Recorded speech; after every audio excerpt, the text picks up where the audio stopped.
everyone, it's Justin again. I'm spending the afternoon at the arcade today, and I brought exactly $25 to spend. I already grabbed some lunch, which was $13.75, and now I'm ready to go buy some game tokens, which cost $1.25 each.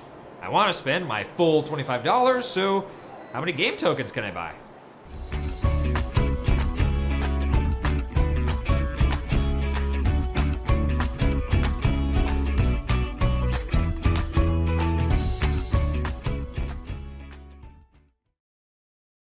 Here's what we know. My lunch was $13.75. Game tokens are $1.25 each, and I want to spend a total of exactly $25 today. What don't we know? Right, the number of game tokens I can buy. How can we represent that unknown value? Exactly, with a variable. I'll use G for game tokens. Let's turn this into an equation then. The $1.25 and the G are both referring to the game tokens. One is the price of each token, and the other is the unknown number of tokens that I can buy. We can multiply them together to show the total price of all the game tokens I can buy, making 1.25 G. I'm spending 1.25 G on games and $13.75 on lunch, so we can add these two terms to represent the total amount of money I've spent. Now we have 1.25 G plus 13.75. What about the 25? Well, that's the total amount of money I have to spend. I want the cost of the game tokens and my lunch combined to equal $25. So that means the 25 goes on the other side of an equal sign, making the equation 1.25 G plus 13.75 equals 25. 13.75 plus 1.25 G equals 25 would also work since addition is commutative. Now that we have our equation, we just have to solve it to figure out how many game tokens I can buy. Here's our checklist for solving equations. First up is to identify the variable and what's being done to it. Our variable is G, and what else is on the same side of the equal sign? Yeah, there are two terms with two different operations, multiplying by 1.25 and adding 13.75. This is called a two-step equation because we'll need to take two steps in order to solve it. But which term will we undo first? Think about putting on your socks and your shoes. Your socks go on your feet first and then your shoes. But do you take them off in the same order? No way! You have to take them off in reverse, removing the shoes first and then your socks. Undoing terms to solve a two-step equation is the same kind of process. Looking at the equation, G is first being multiplied by 1.25, and then 13.75 is being added. So, to isolate G, we need to work backward. That means we'll undo the 13.75 first, and then undo the 1.25. Let's do it then. Now that we've identified what's being done to the variable, we can move on to the next step and isolate it. We'll start by subtracting 13.75 on the left side, and where else? Also on the right side to keep the equation balanced. That gives us 1.25 G equals 11.25, because 13.75 minus itself makes 0 and cancels out the term on the left. And 25 minus 13.75 makes 11.25 on the right. What's next? Now we can divide both sides by 1.25. On the left side, this cancels out multiplying by 1.25, leaving us with just G. And on the right side, we have 9, which is 11.25 divided by 1.25. We solved the equation and got G equals 9, which means I should be able to buy exactly 9 game tokens. How can we check that this is right? Exactly, we can substitute 9 for G in the original equation.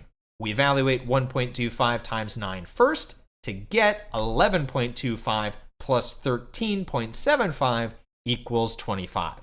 And then evaluate the addition to get 25 equals 25. Our solution is correct. I can get 9 game tokens.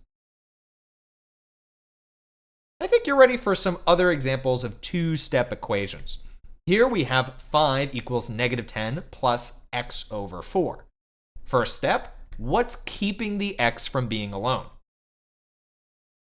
First, it's being divided by 4, and then it's being added with negative 10. So, which term should we undo first to isolate x? That would be undoing the negative 10 because it's not directly attached to the x, so it's further away. What inverse operation will we use? Whether we think of this as an imaginary 0 minus 10 or think of the opposite of being negative, the inverse operation is addition. We'll undo the 4 next, but what inverse operation will we use? Remember that fractions represent division, so to undo dividing by 4, we need to multiply by 4. Pause and give it a try. Use inverse operations to solve for x. Before we go over this, do you think it makes a difference that the variable is on the right side of the equal sign this time? Not at all. We still take the same approach to solving. The equation will just look a little different. Adding 10 to both sides gives us 15 equals x over 4. Then multiplying by 4 on both sides makes our solution 60 equals x. Or x equals 60, since typically in math we write our final answer with the variable on the left, no matter which side it was on in the original equation. But we're not done yet. We still have to check our solution. If we substitute 60 into the original equation and evaluate the right side, we get 5 equals 5. So our solution is correct. Sweet. We've got one more example here. 11 minus 6m equals 44. New equation, same steps as before. Give it a shot. Remember to pay close attention to the signs that go with each term. All right, what's the first term we should undo here? That would be 11 because it's not directly attached to the m, so it's farther away than the negative 6 is. We'll use subtraction here since a term without a sign before it is positive by default. This cancels out the 11 on the left side and gives us negative 6m equals 33. Although this negative sign was a subtraction sign before, now that there aren't two terms on the left side anymore, we could just attach it to 6m as a regular negative sign. Plus, we know anyway that subtraction signs go with the terms that come after them. What's next? We'll divide by negative 6 on both sides to isolate m and finish solving. The negative is important here because it impacts the sign of our solution. And if we forget to undo it, we're not fully isolating the variable. Dividing by negative 6 on both sides cancels out the negative 6 on the left side and gets us negative 5.5 on the right side. And, as always, we need to check our solution to make sure it keeps the equation true and balanced.